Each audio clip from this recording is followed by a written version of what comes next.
Yes. Okay. Can you hear me? On a cemetery crawl, you want to make sure that you're dressed comfortably. You want to make sure that you have water with you and that you have extra batteries for your both your recorder and for your camera. It's also very helpful if prior to coming to the cemetery, you ask the spirits that are connected with that cemetery to meet with you in the cemetery so that you can get pictures of them, either orbs or something else, so that you will have something to connect with your visit to the cemetery. What I'm doing right now is I'm asking for the spirits that are connected with the builders of this chapel to be here around me, and the hope is, even in broad daylight, we might get a good picture of, or some other phenomena of those, the spirits of those men who built this chapel. And the reason I'm choosing this chapel is because I've been here before, and when I've been in this chapel before, I've felt the energies of the builders of the chapel here. And so I think that they might be willing to be filmed or to be heard from. You know, there may be something, when we do the video, there may be noise in the background as well from these spirits. So when you're watching this video, be listening for background noises other than lots of trees and cars going by. So I'm asking to be joined by those spirits now.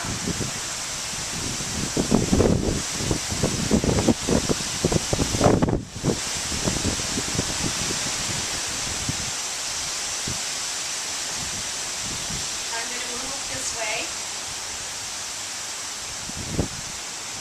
because sometimes it's easier for them to manifest in light that's more dim.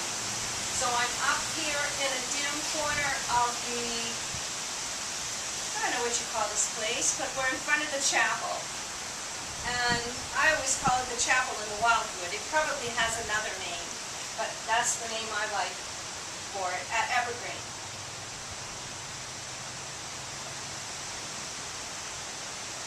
And now I'm going to move a bit over in this direction and see. I feel like this angle would be a good angle for connecting with whatever spirits might be around. Because it's not in the direct sunlight.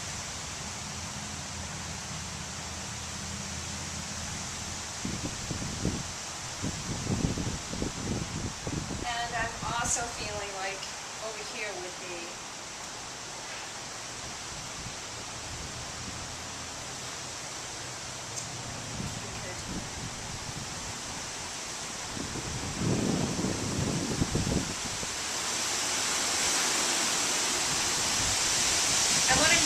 I'm trying to connect with the actual builders, the people that laid the stones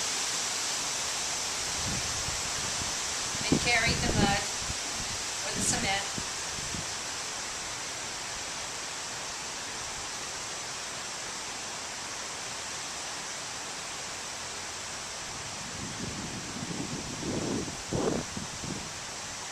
And I feel presences. I'm not sure if the camera is picking them up, but I am feeling presences around me of workmen. With one has a bandana around, tied around the front, a red bandana with a pattern on it, kind of an oblong shape of black oblongs on it, and there's some white on the oblong too. Against the background of the red, he would have, I actually see him carrying the box by the handle with the tools, and this would have been the person that would have slathered on this stuff in between. Of course, it's a male. Mustache.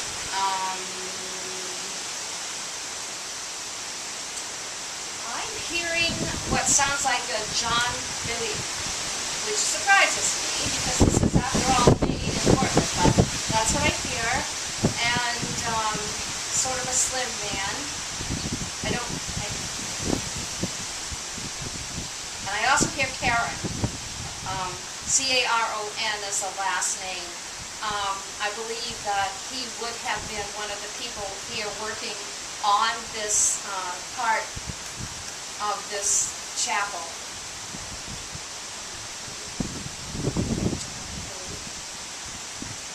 And Karen is the last name. Not sure I have the first name right. Philippe feels like the second name. Karen is the last name. C-A-R-O-N, and the first name sounds like John. It's not John, it's Jean. Okay, that's why.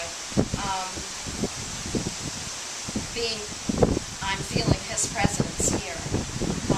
This is interesting because I feel like I felt his presence here before when I've come here before, but I didn't know who he was. I didn't know his name or how he was connected to the place before.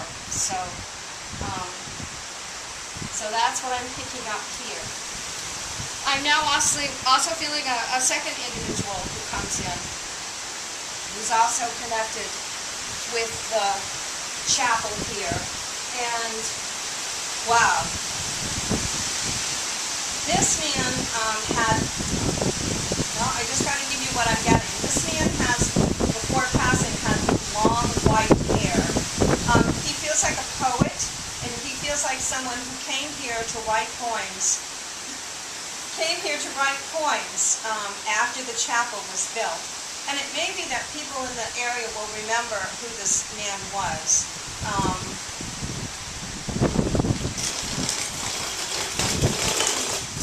Wow! That was a surprise! That was not the poet that just zinged by on that bicycle there. That is so funny. What I feel is that this is someone who lived in this neighborhood, someone who was a poet. I want to say this is someone that would have known Governor Baxter as well. He would have had blue eyes, like colored eyes. The hair would have been blonde when he was younger, and lived in this neighborhood. I want to say Concord Street area, what is now the Concord Street area. And I have a sense that he is one of the, let me see if I can get a time frame. Longfellow? No, not Longfellow. It doesn't feel. But he seems to be somehow connected with Longfellow, as if Longfellow is a poet that he admires. He may be connected with some sort of project in Longfellow's memory. He actually reminds me, in the shape of his face, a little bit of Custer. Of course, it's not Custer, but he reminds me a little bit of, in the shape of his face and the blonde and the light-colored eyes. So it's possible we could trace this person, this poet. If I want to go 1870 or so, perhaps with his birth in that area. Anyway, so there are other spirits that are here, and I'm thinking that it would be nice to go to the side and see who comes through on the side. Would you like to do that? Are we running low on film? Okay, well, if we're running low on film, then we will just stop this video now. I invite you to try a cemetery crawl yourself, either with me or with someone else, to see who you pick up. It's easier to do it in the daytime because you don't have to get special permission in the daytime, but you get more spectacular photography stuff at night. So, and thank you, and check out Frontiers of the Mind, which is my Facebook page, and check out www.editafelt.com. Bye!